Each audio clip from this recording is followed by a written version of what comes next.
Good afternoon and welcome back to part three of my interview with Sandi Adams, and we're talking about Agenda 2030. We're talking about the Great Reset. We've covered a lot of detail about documents which have set out this plan, and we've described how each of the individual objectives is being described by the individuals and the powerful institutions that are putting this global agenda together.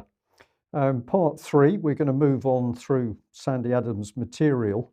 And as she told us, I think it was in part one, that some of the material is quite old. It goes back to some of her original research. And really all that does is shows us how accurate she's been in building the picture. So that's so I need to do a bit of editing. So straight away, Sandi, thank you for joining me again, and let's get into part three. How are you? I'm really well, thank you. Yeah. Thank you very much. Good, okay. Now, I believe at the weekend you had the pleasure of meeting Debbie Evans down in the depths of Truro, and I was very Ye- keen that you two should meet up because, as I mentioned in whether it was part one or part two, I can't remember, but I mentioned that you were talking about the future of the NHS and the introduction of all matters to do with AI and the focus on genomics. And I said that what you were talking about absolutely dovetailed in with what Debbie Evans was picking up from her research, largely coming in at a focused angle on the NHS. So, how did you two get on? We got on really well. She's an amazing lady. We had a great time. We chatted for a long time. She had to go off afterwards, and I had to go off as well. But we exchanged emails and numbers and everything. And she's doing fantastic work. And yes, a lot of her work sort of dovetails into mine, particularly with the NHS and the eugenics that's going on. They call it new eugenics. They call it genomics. There's no really flowering it up. It's eugenics. What's going on is eugenics, and it's yeah, she's doing a great job uncovering it. And I did actually email her this morning with something that I sort of stumbled upon yesterday, and it's this kind of very shadowy, you know, regulatory board, international regulatory board, which now regulates all the policies that go through NHS, or medical systems all over the world. And I was just stunned by it. So I sent it to her. I thought, this is dynamite. Maybe she knows about it already. Maybe she doesn't. I don't know. But there's a lot of really shadowy stuff going on, and it's horrible. Right, Yeah. okay. Well, my plan, my cunning plan, as the Blackadder would say, is to get you two speaking to each other about these subjects and where you want to go, and to do that as a Mm. recorded chat. Who's going to lead in the? We Perfect. don't need an Yeah. interview. I think we need you two chatting. So we'll get Yeah. that organised. So there we are. A Lovely. little bit of advertising for a future event Great. Yeah. with Debbie Lovely. with No, Debbie she's amazing. Evans. Mm. Okay, well, I thought what we'd do is we'd only bring up one slide as a little bit of a recap, but you've already mentioned eugenics in what you've just said to me. So this was one of your slides, which we really got to at the end of part two.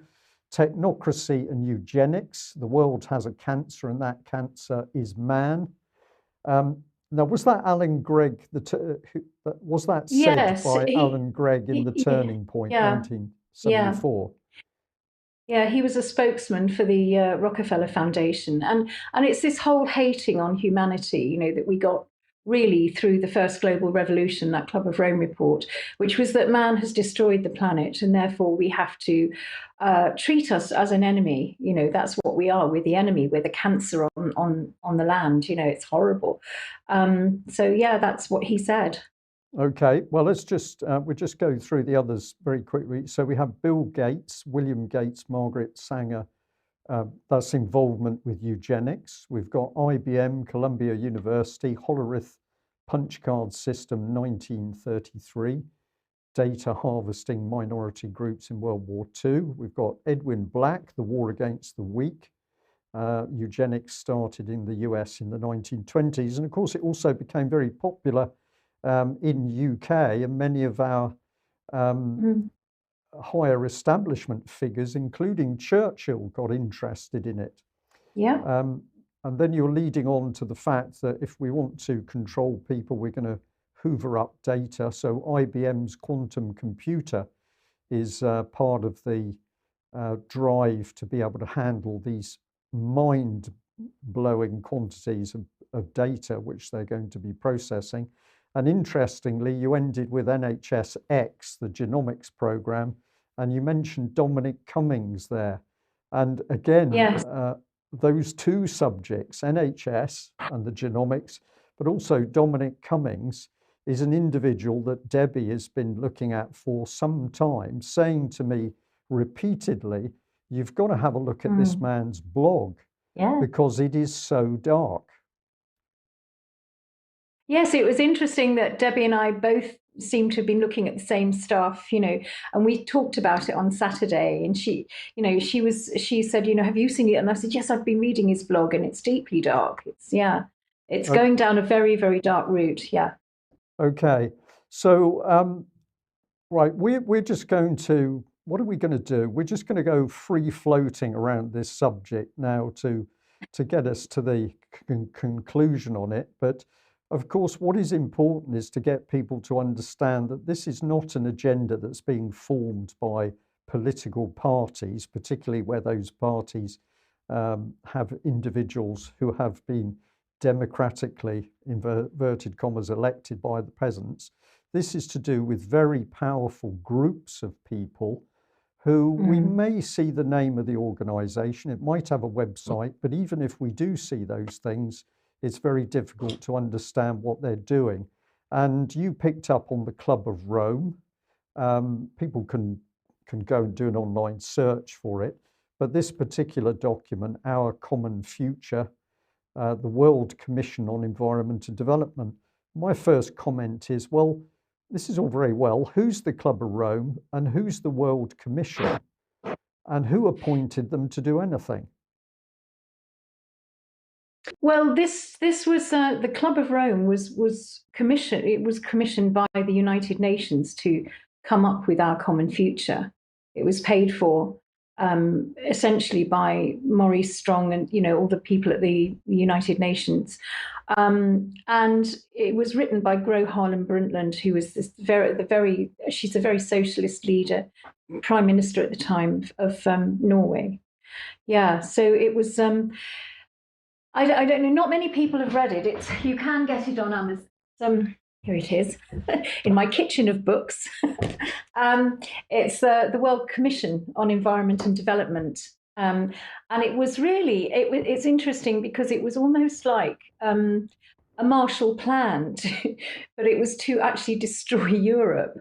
It was a way of saying, look, everything is not equitable in our world, and therefore we the polluting West have to make reparations to the developing countries and pay them money because we're the polluters, we're the ones that ruining the planet, and they need to develop, which is a bit of a nonsense really, because they're against sort of development of the world because they're saying it causes climate change, but that this money was all sent over to India and China to bring them to the level of industry that we had. So our industry declined after this event in 1987.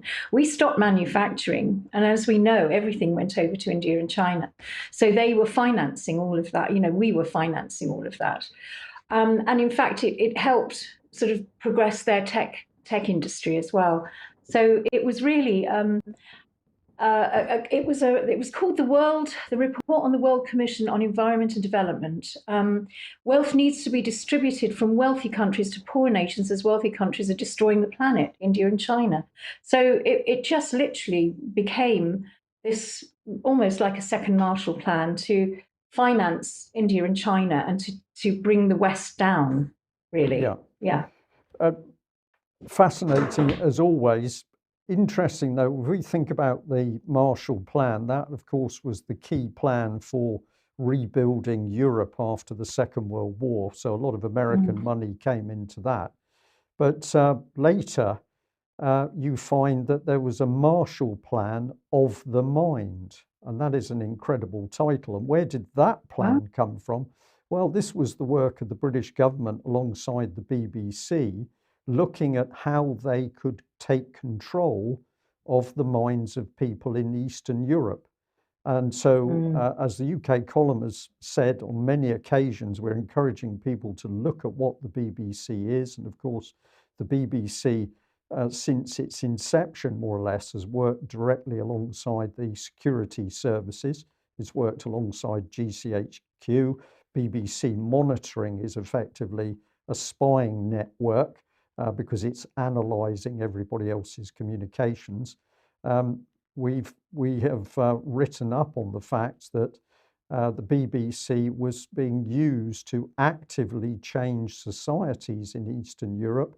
In Kazakhstan, for example, they put in a soft, what do we call it, a soap opera in Kazakhstan in order to mould the ideas and opinions of the populations and to get them to accept such needy things as bank cards and credit cards.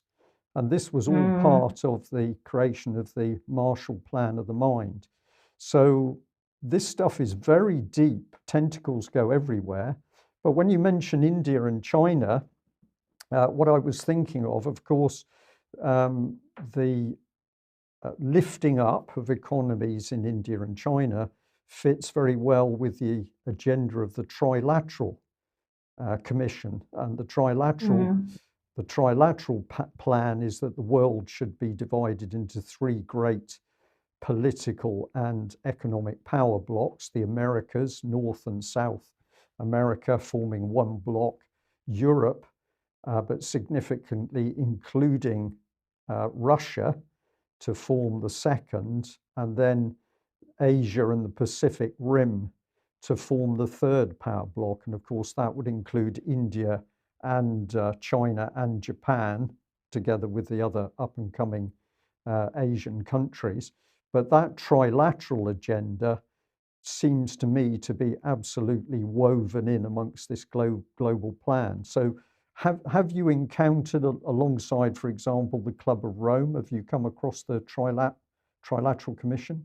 Yes, I mean, someone like people like Zbigniew Brzezinski were really big in the Trilateral Commission, and you've got all of these shadowy clubs. Really, you've got the Club of Rome, the Trilateral Commission, the Council for Foreign Relations, the Bilderberg Group.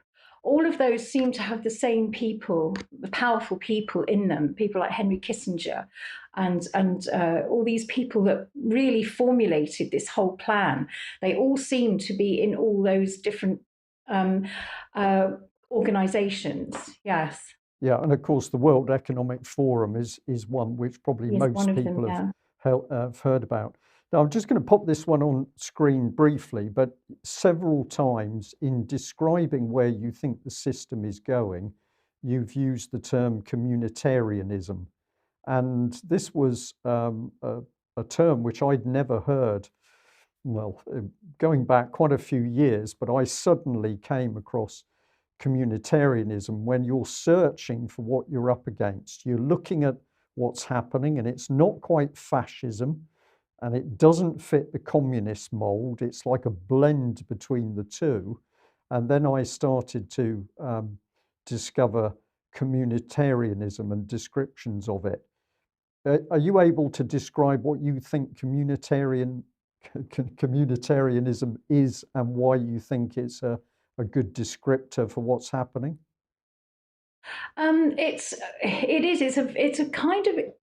It's a kind of communism, but it's not. It's because it's communism kind of interwoven with capitalism. I mean, it's a very odd form of communism, and it's something that we've never really sort of seen before. And it's really someone like Maurice Strong, who set up the Earth Summit, was a typical communitarian. His ideology was in communism, but his methodology was in capitalism, and so he's a perfect idea of a communitarian. And it's where really your rights and freedoms. It's a bit like communism in as much as your rights are kind of put second best to the rights of and responsibilities of the community.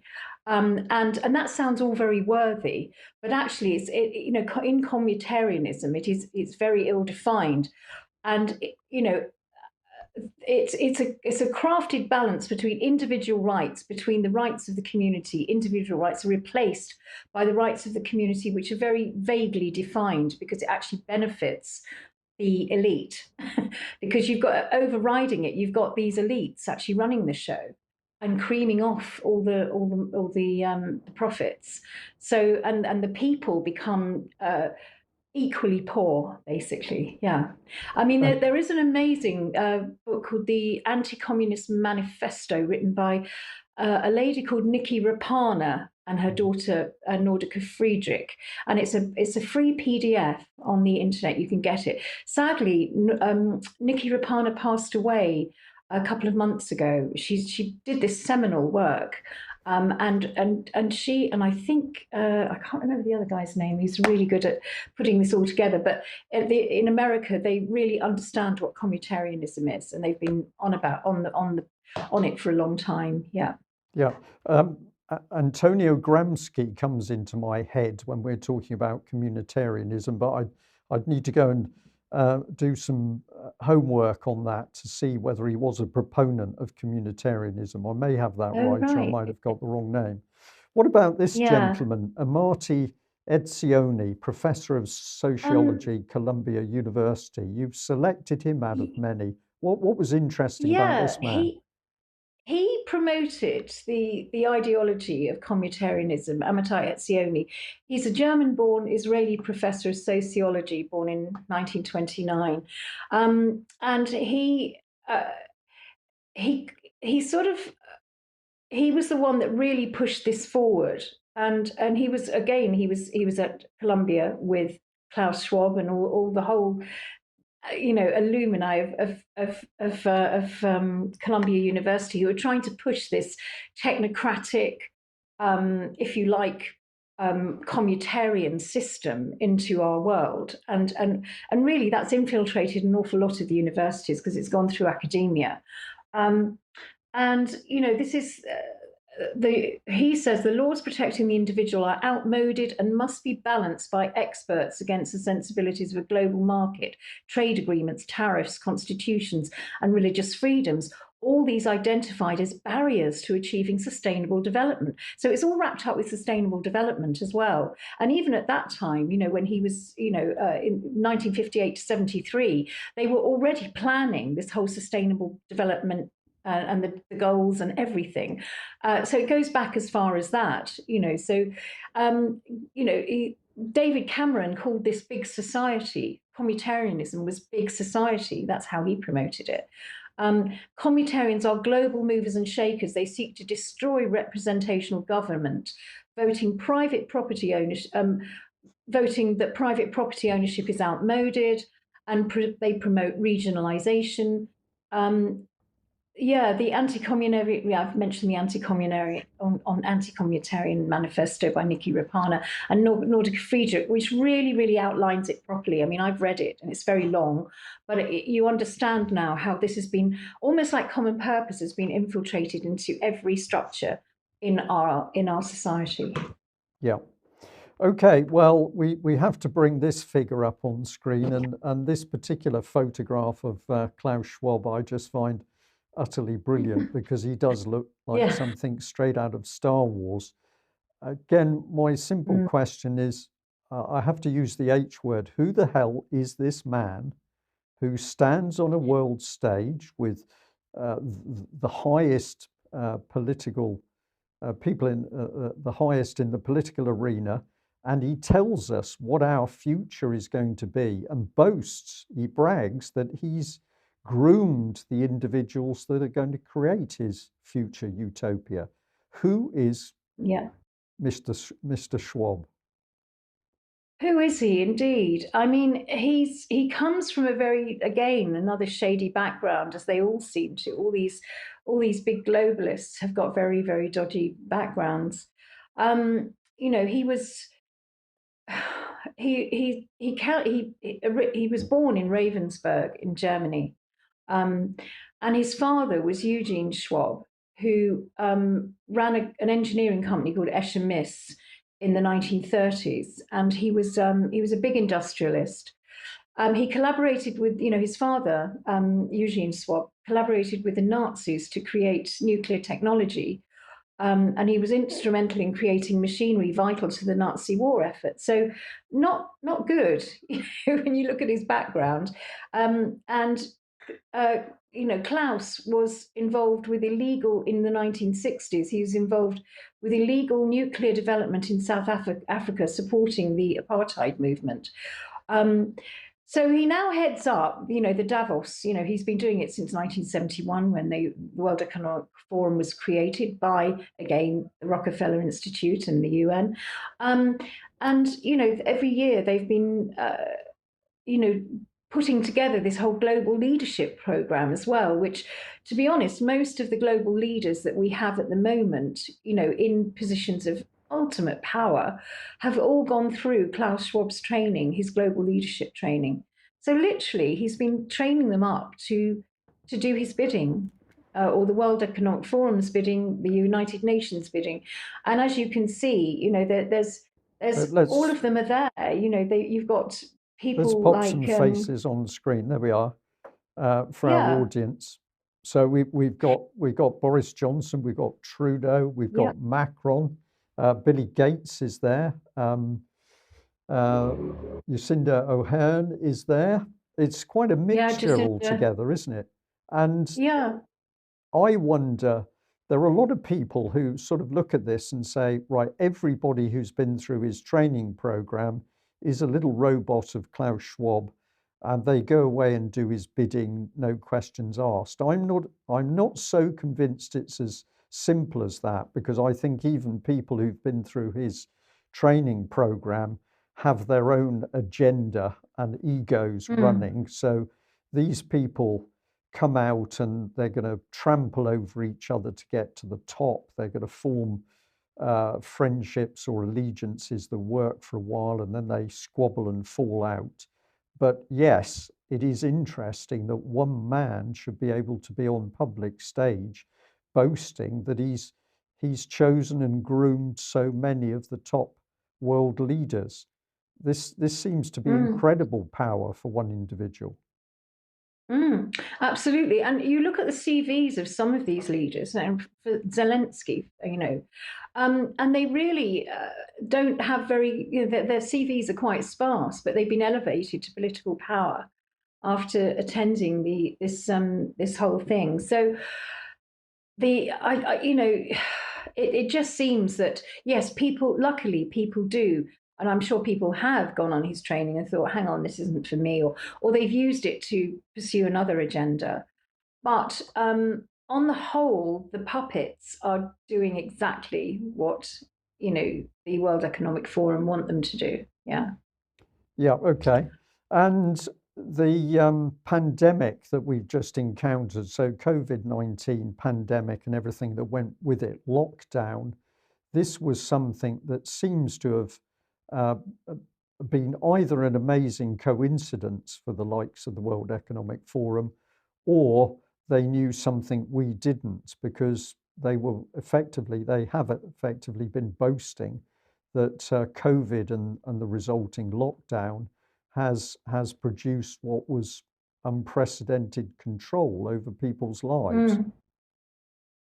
Yeah, Yes, I mean, unfortunately, the pandemic treaty gives the World Economic Forum sort of the actually it's the sorry it's not the WEF pandemic. It could easily be, actually, that's a yeah, typo. It's the WHO treaty. yes, Will give the WHO uh, powers to actually deal with any sort of lockdowns, any policies concerning lockdowns will be taken over by the World Economic Forum underneath, under the WHO, under the World Economic Forum. So at the end of the day, the World Economic Forum do have the powers to implement this via the WHO. So who gave the WHO these powers? They're unelected and unaccountable. We didn't vote for them. So again, it's another way of gaining power over institutions that were there to regulate and to make sure that things didn't happen that weren't ethical. Yeah. Yes. Sorry, that was my fault in the way I led you in, because we introduced the World Health Organization when we were talking about the World Economic Forum. That was my fault. Well, what was in my head not at all, but was yeah. this slide, which is another one of your slides, and a quote from Klaus Schwab saying the COVID-19 outbreak is the first big step towards unprecedented control over mankind. I mean, Doesn't even hide it. no, how blatant do we want it to be for people to actually Yeah. understand what's going on here? But of Yeah. course, the real problem at the moment is that the world's media, and let's lead with the BBC, which has the biggest global audience, simply does not tell people what's actually happening, what these people are talking about. And the BBC certainly doesn't challenge them as to what they're talking about. So the World Economic Forum saying, well, we really love COVID-19 because it's the first big step towards unprecedented control over mankind. Is this man mad, or is he brilliant? Which, or is it both? I think it's brilliant if you actually are someone like Blowfield who wants to take over the world. It's a brilliant plan and it's been executed brilliantly. Although I do think they're panicking now because there's such a pushback. But it's evil. It's a horribly dark agenda, to literally enslave us and to keep us in control. And for them to have unlimited access to power and money, because this system that they're creating is almost like an unlimited source of wealth for them and extreme poverty for everyone else. Yes. Well, on your original slide with Klaus Schwab, when we popped it up a few minutes ago, we didn't actually talk about it. But the second image there from the World Economic Forum is you will own nothing and you will be happy. And again, this is very accurate reporting from the World Economic Forum, because their plan is that we should own nothing. Everything that we need will be supposedly provided by the state, including water. We'll be dependent on the state to provide us with drinking water. Presumably control over the air will follow, but certainly control over food, housing, heating. This is all to be given to us by the state, but as you've already said, only if we adhere to the rules that they're going to set, and we get a high enough score with our social credits score. So this is complete control by these people. It is, and it really what they're going to do is change our entire economy, so we don't have, like they tried in the 1930s, like Elon Musk's grandfather was trying to do. Yeah, they're trying to change our economy from a price-based economy to an energy-based economy. So we will be given a certain amount of carbon credits, and once those tokens are used up, we will not be able to access goods and services. That's exactly what they're saying. And so what we really find is that, in the new financial economy will be based on energy, and our access to goods and services will be determined by our social credit rating and the number of tokens that we have in this circular economy. So it's an unfair system, really, because basically they will own everything. They'll own all the resources. And the only way that we will be able to save up our carbon credits, because renewables don't work, we will not be able to function in that economy. The only way they'll do it is by pushing us into the metaverse, where we actually don't use anything because we're living in a smart city apartment um, with a virtual reality headset on, and not actually living in this world. And retail will be a thing of the past anyway. You'll only be able to access stuff in their world. If we go along with this nonsense, in their world, we'll only be able to access things that we like doing and things that we like buying in the metaverse, and they're setting that up for us to be drawn into it. Yeah. Yeah. So we're hopping across here to the famous Bill Gates, and you've come up with his depopulation equation, which we pop on screen for people. So this, of course, is interwoven with the energy-based economy, but the formula we've got on screen is CO2 equals P for people multiplied by S for services per person multiplied by E for energy per service multiplied by C, where that's CO2 per unit of energy. So everything to do with people and living and breathing on the planet is to be put into an equation where the underlying inference of Bill Gates is there are too many people, they're using too many resources and therefore creating too much, consuming too many resources, using too much energy, creating too much CO2, and therefore those people have got to go. Yeah. I mean, he actually, I think he did that TED talk in 2014. That's quite a long time ago. And he's been banging on about this for such a long time. And his father was a eugenicist, he's a eugenicist. We're nothing really. We have to be got rid of. Yeah.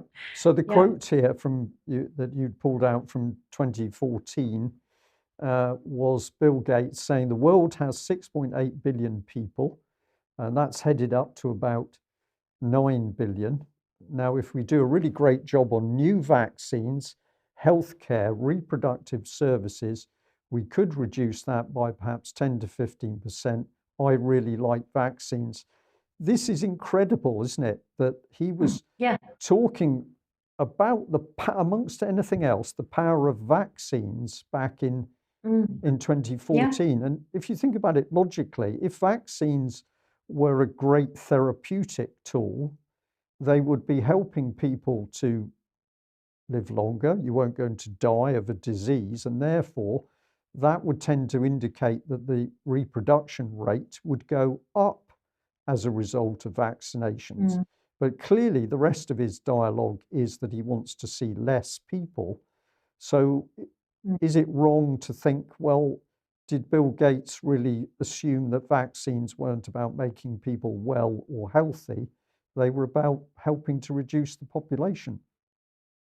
Absolutely. I mean, he'd been trialing his depopulation agenda in India around that time. And he was thrown out of India by the Indian Health Board because he caused the deaths of many young girls with Gardasil. And, he was trialing all of this before. So we know what he's up to. Yes. And of course, he comes across as this rather weak, with an air of intelligence about him. He plays that role quite happily, but he's also appears rather weak. But many people, I think, would look at Bill Gates and say, well, he's very wealthy. He's a bit of an idiot, and he's got these really strange ideas. But actually, his strange ideas are being put into power. Yes, I mean, you wonder, he's a software guy, he was, what does he know about health and why is he involved in vaccines? It must be this, I'm convinced it's this, there's some sort of familial bloodline that he almost has to execute this mission. And he has the money to do it because he was, he got so much money through Microsoft. And he was able to actually progress this eugenics agenda through selling software. I mean, that's what he's a geeky bloke, and he's probably controlled in the same way that his whole family were probably controlled. Yes. Who knows? Yes, who knows? Now, you've focused in on a site called Deagle, and I find this very interesting because I'm going to say increasingly, UK Column has received emails from people asking us about the Deagle site. They've stumbled across it, or other people have referred them to it. But what has caught their attention, and I have to say spooked a lot of people, is the fact that Deagle, amongst giving a lot of data on countries to do with everything from what their economic production is to how big their military is, also deals with the population of individual countries and has produced what's are seemingly bizarre forecasts for where the Mm. national populations will go. What do I mean by bizarre? Well, we're talking about decreases, huge decreases predicted in populations of the West, the US, and the UK in particular, but other Western countries to a large extent. But these are decreases which couldn't possibly happen naturally. And yet, this website, Deagle, is suggesting that the future for many countries is a grossly reduced population. What do you make of the Deagle site? Well, it's interesting. I was putting these into my talks in 2013, 2014. I think it was around that time that Deagle put these forecasts up. Now, what is Deagle? It's an intelligence organization for the United States government, and they've admitted they're run by the CIA. And between 2014 and 2018, their website predicted a massive 50 to 80% global depopulation by 2025.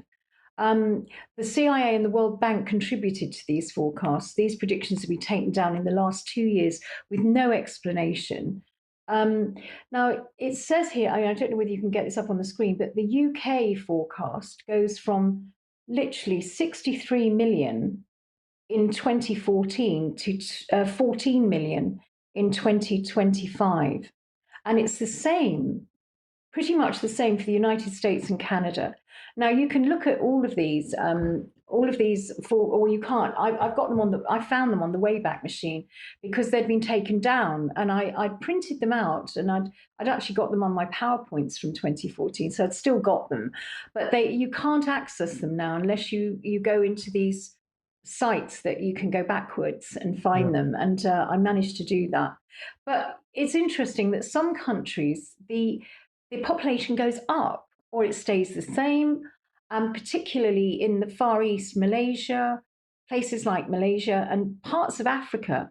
And what I couldn't work out is Tanzania, I think it's Tanzania, goes up 300%, over 300%. I don't know why. What is going on there? Yeah. I mean, there's a lot of gold in Tanzania. I have no idea what goes on there, but there's a lot. It does seem odd that all the countries that are have this huge decrease in depopulation are the ones that have got the vaccine rollout, and it's been really pushed. Yeah.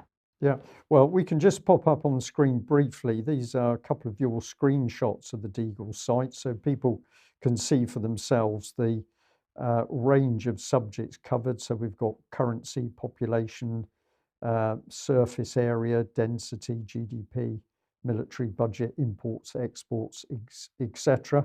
Got another one here. This is for Canada. So sorry, one for the USA, one for Canada. People can just freeze that screen and have a little look at that. Um, what this is, well, I think we're going to say we don't know, we don't quite know how they're making these predictions or what they see as creating such a dramatic fall in population or an increase in population. So this comes back to who are these people and what is the agenda that they're driving. And for the audience, for our audience in this little interview, we can't give an answer. We can only point a finger at it and say we don't know. But if we come back to more tangible things, and early on you were talking about the fact that you can see land being grabbed. We are not to be people on the land. We're not to be farmers. We're not to be producing our own food. Take us through this detail here of how you see land being taken away. Well, a lot of the big supermarkets are buying up land. They want to control the land. I mean, Bill Gates is owning a lot of the farmland in America. He's bought up huge swathes of farmland in America, and this has been an agenda. This is about keeping people off the land. This is what Agenda 21 2030 was all about. It's people have to be urbanized. They're not allowed to have access to the land, as we mentioned in the wildlands map last week. And at the moment, there's a concerted effort by the government to stop farmers from farming. And we've got farmers being paid to rewild their land, to let it go over to natural rewilding, and to retire early with handouts of up to £100,000 in, as a retirement bonus. We're not growing, certainly not enough to cover our losses of 40% global Ukrainian wheat and corn that we're not getting. So we're not growing enough. There's a lot of brownfield sites that are turning into development sites, green and brownfield sites. Land being turned into garden villages, land taken over by development, solar farms, and set aside for housing. Yeah, in the 1980s, we produced 85% of our food in the UK. It's now 45 and declining. And that was from the security report of 2021, the food security report. So we're not really we're not creating enough food. We rely heavily on imports and have done for such a long time. So in a crisis, how will we live? How will we eat? How will we sustain ourselves? Yeah. Yeah. I'll just add to that. It's very interesting that fairly close to where I am now, actually in Plymouth, a few miles down the road, there is a new town being built called Sherford. And if you do a little bit of research, well, one, you can see the farmland being swallowed up as the earth movers go in and scrape away the topsoil, and you can see this expanding urban development coming, which is, of course, is not in Plymouth. So Plymouth, the brownfield sites in Plymouth or sites that clearly need developing in Plymouth, they're not dealing with. They've taken a greenfield space and they're building a new town on it. But if you go back in a historical sense, not only was that good quality farmland, it also had specialist agricultural uses. So there used to be a lot of very big greenhouses there, where amongst other things, they were producing a pretty substantial tomato crop. I only discovered this fairly recently, but you can drive past on the A38 on the main road, and if you're heading west, look to your left, look to the south, and you see this city growing. But what it is actually doing is just destroying acres and acres of what would be productive food production and farmland. And this, of course, is happening all across the country, now reinforced by Boris Johnson's Build Back Better plan. Except I think we could question the better. So you'd highlighted here that you felt that something is not quite going right, because you're talking about accelerating the 17 goals of the Agenda 2030 plan. What's caused this? What caught your mind to say that this thing is now being accelerated? Well, it's interesting because if you look at the whole how the pandemic was planned, I mean, if you don't believe that, then there's a few pointers to make you realise that actually it was a long-term plan, and they just simply implemented it in 2020, because at their whole up until when I was going around the country, speaking in village halls, trying to alert people to Agenda 21, I really thought they would just keep pushing this climate change agenda, and that everybody would be guilt tripped into giving up all their rights and freedoms under climate change. And as we know, we know about Climate Gate, and we know about the lies that have been told to us about CO2 and everything. So I thought, well, that they can't win this because the real truth is getting out. But what happened in 2019 was quite interesting. I think it was in June 2019. The Antonio Guterres and Klaus Schwab. Antonio Guterres is the Secretary General of the United Nations. They got together in Geneva, he and Klaus Schwab, from the WEF. He's from the World Economic Forum. And they decided.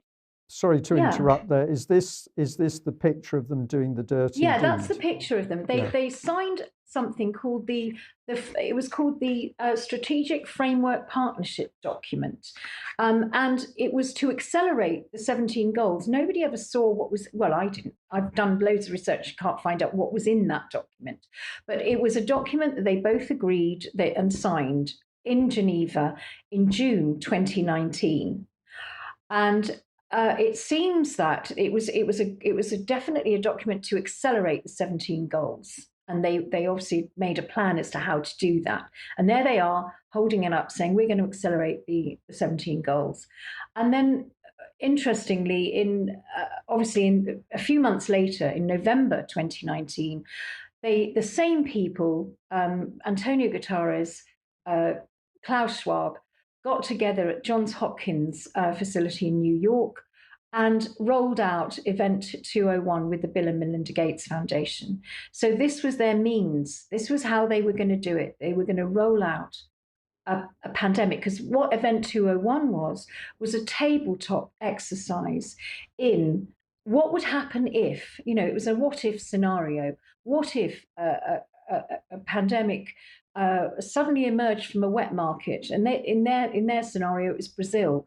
What would happen if something nasty emerged from a wet market in Brazil? How would we deal with it? And then it started to go all over the world. What would we do? What would we do? And there was Bill saying, yes, but I can get a vaccine sorted. It's fine. I can sort that out. And so that was what Event 201 was. And what did we get a couple of months later?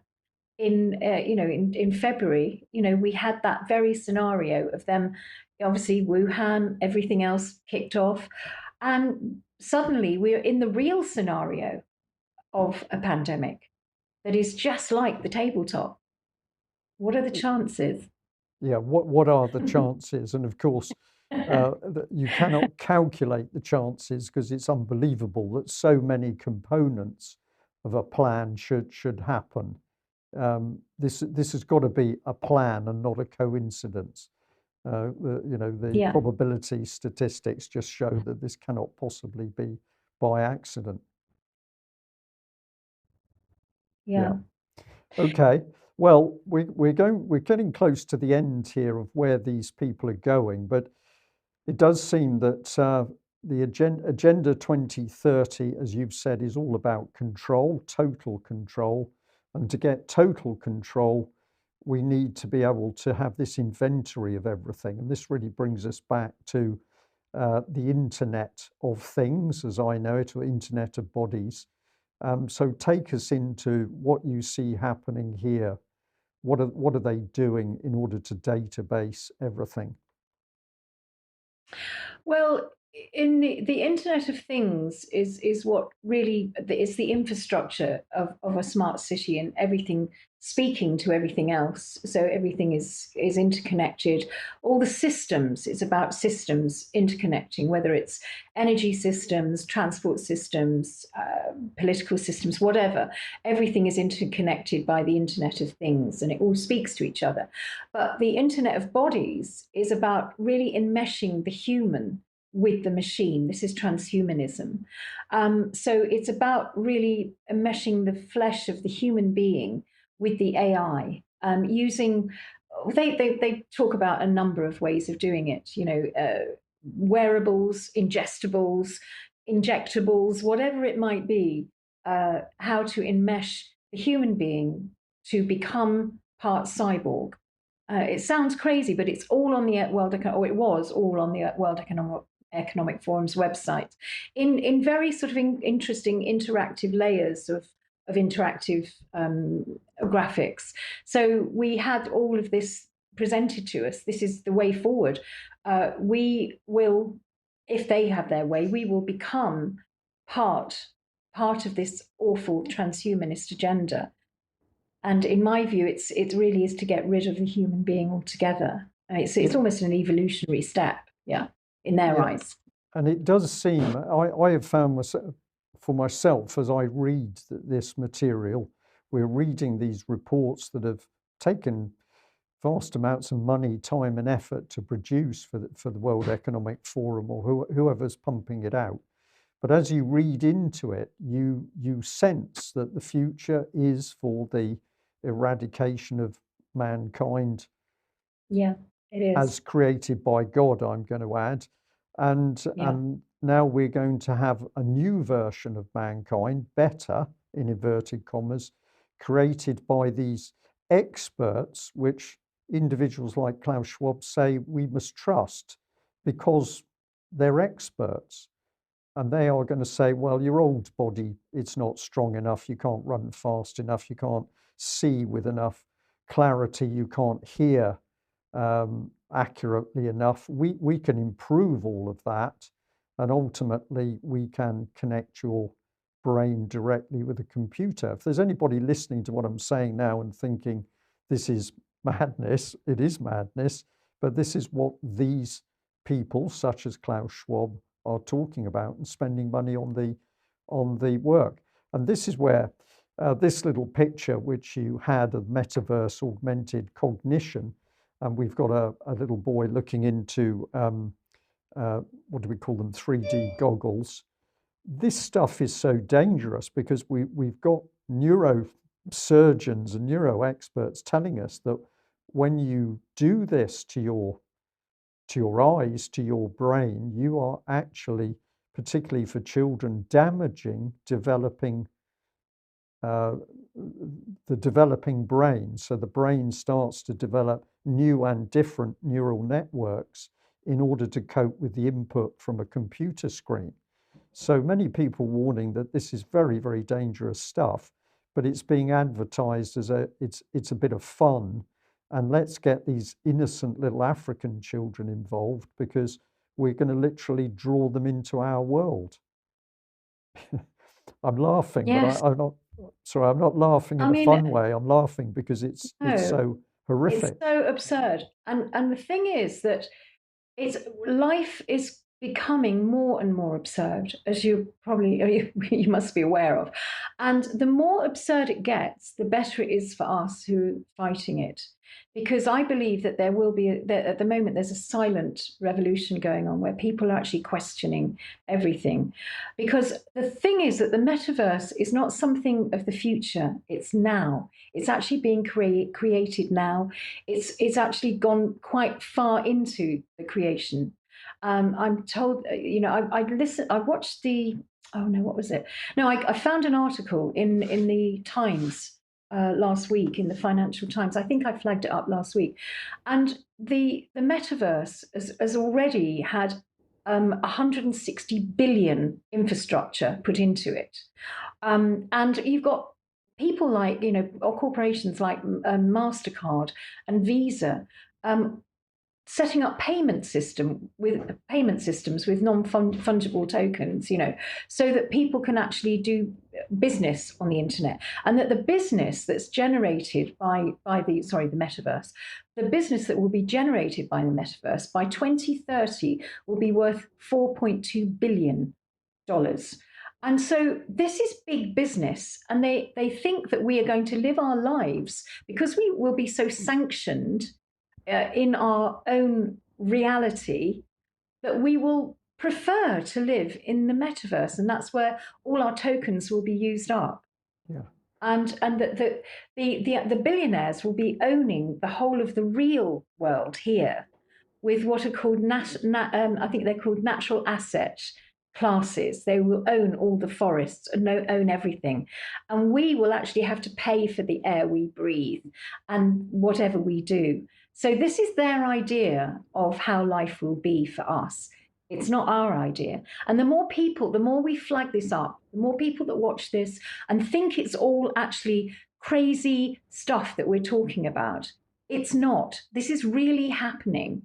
Right, let's, It's Sandy, let's happening. reinforce that because you've got Elon Musk here, and I've been reporting on him over the last couple of days because his Starlink satellite system, which has been providing all kinds of battlefield intelligence to the Ukrainians, failed a little while ago, probably due to Russian interference. But the point is that we've now got a man so powerful and wealthy that he can use his satellites in order to help control a battlefield where tens of thousands of people are dying.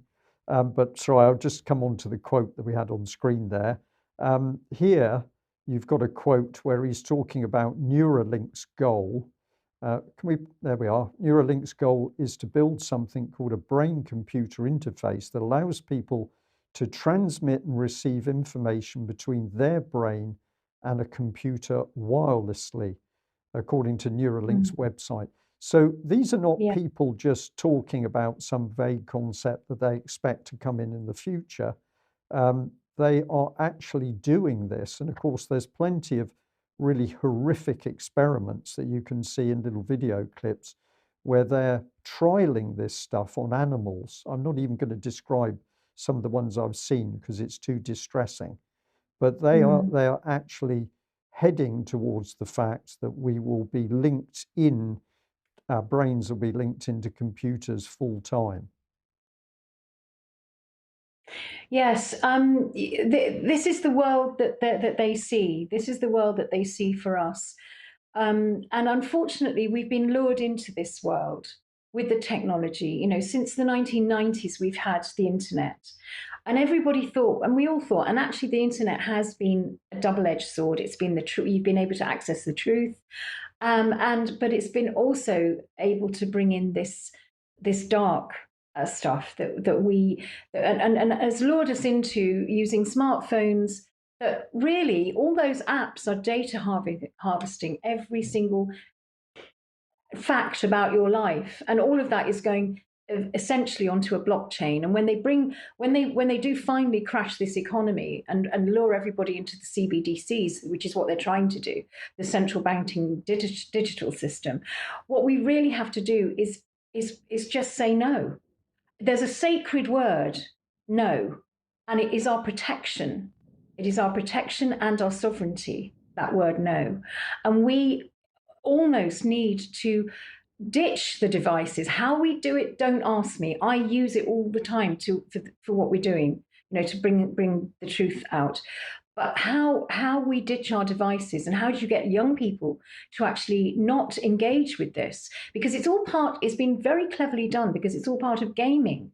You know, as Elon Musk says, to make an embarrassing admission, I like video games. That's what got me into software engineering when I was a kid. I wanted to make the money so I could buy better computer and better video games. Nothing like saving the world. Well, he's not saving the world. He's trying to own it. Yeah. But the whole gaming industry is what the metaverse is based on. It's a bit like Minecraft and all that sort of thing. And it's luring a lot of young people into it. They're thinking, oh, this is really cool. We have to educate them and realize actually it's going to turn them into living in a digital prison. Yeah. That's all. Sandi, thank you for that. Well, I'm going to end with two slides here. This one about Bill Gates was only sent to me yesterday. So it's from LifeSite, and the headline is Gates Foundation gives $200 million to help establish a global digital ID system of surveillance. One commentator explained that of all the other means of identifying and tracking subjects, digital identity poses perhaps the gravest technological threat to individual liberty yet conceived. So Bill Gates hasn't yet dealt with the hundreds, thousands, millions of people damaged by his vaccines. He's moving on to the fact he's going to lock us into surveillance. This man needs to be dealt with. Perhaps we could tie him into a computer and let him go off and play in a dark room with all his little games. But where do we need to end? Well, I think it's got to be with your plea that we should ditch the devices. This is the key thing, isn't it? Because if we start to move away from the devices, we deny them all of the data that they need in order to build this new metaverse and achieve their reset. So it's down to us, isn't it? It is, and this whole digital panopticon that they've literally designed, and it's almost like they've gone to a drawing board and they've designed this whole system, and they've rolled it out over the last 30 years, and it's a perfect plan for global control. And the thing is that it made me realize that all-seeing eye, you know, the all-seeing eye, the symbol that's been going for hundreds of years, the global panopticon is actually the all seeing eye. It's where you're surveilled in every area of your life. And that is done through the apps on your phone, and everything on your devices is looking straight into you, right into your private life, what you eat, what you like doing, how much money you've got, your social standing, everything is on your device. And they have the ability to monetize all of that, and you will be restricted by tokens, and you will have to comply if they bring in this digital banking system. And we do download the app. For God's sake, don't download it, because then you're trapped. You know, you Yeah. basically are trapped. I think all these, again, with the NHS app, you're trapped. We've got to move away from this and create a different paradigm. How we do it, please, I don't know. But this is what I'm feeling. This is what I'm seeing. Is that all of this is a trap. It's a trap to actually control every area of our lives. And the way they're doing it is by compliance. And the thing is that once you're in it, if you then decide not to comply, they will sanction you. You won't have access. Your facial recognition simply won't open the doors in Tesco's so you can access your food, or they won't allow you to heat your house, or whatever it might be. Or they won't allow you to, they'll deny access to your banking, to your money. So this is why we have to really get rid of these blooming devices and live a different way, a very different way. Yeah. Well, Sandi, we've come to the end. I'm going to say utterly brilliant. Thank you very much for taking the time in 3 segments to go through this subject. We could talk a lot more, as is so much coming up. But yeah, it is a horrific future. We do need to stop it, but stopping it is twofold. I think, yes, ditch the devices, but the other thing is we've got to gently warn people as to what they're doing, and show other people what's coming, because many people, despite most of this stuff being hidden in plain sight, people simply do not see it for what it is. And if we can No. gently help explain it to them, to tell them where to look, to encourage them to research, we're actually starting to win. And the other thing Yeah. I'm going to say about the likes of Klaus Schwab's and Billy Gates and the rest of them is they're so unbelievably arrogant. This is one of their Yeah. greatest weaknesses, that they think that we are all so unbelievably stupid. And probably their biggest mistake has been to underestimate mums in their kitchens. So when you come down to it, you're laughing, Sandi, but UK columns started with the assistance of 3 mature ladies, 2 of them grandmums, 1 not. But we would have never have got off the ground if it wasn't for those ladies that saw what was happening and decided to come and help what we were trying to do. You've been there researching at home, and you're making a big impact from your kitchen. And really, this is a great model for other people who may listen to this talk and then think to themselves, what can I do? Well, you can do exactly as Sandi Adams has done, and research and speak out. So I'm going to say utterly brilliant. Thank you very much. Oh, thank you. Thanks for giving me the opportunity of speaking with you. It's been great. Thank you. Okay, and we'll do some more in the future. Thanks, Sandi. Lovely. Okay. Thank you, Brian. Thank you.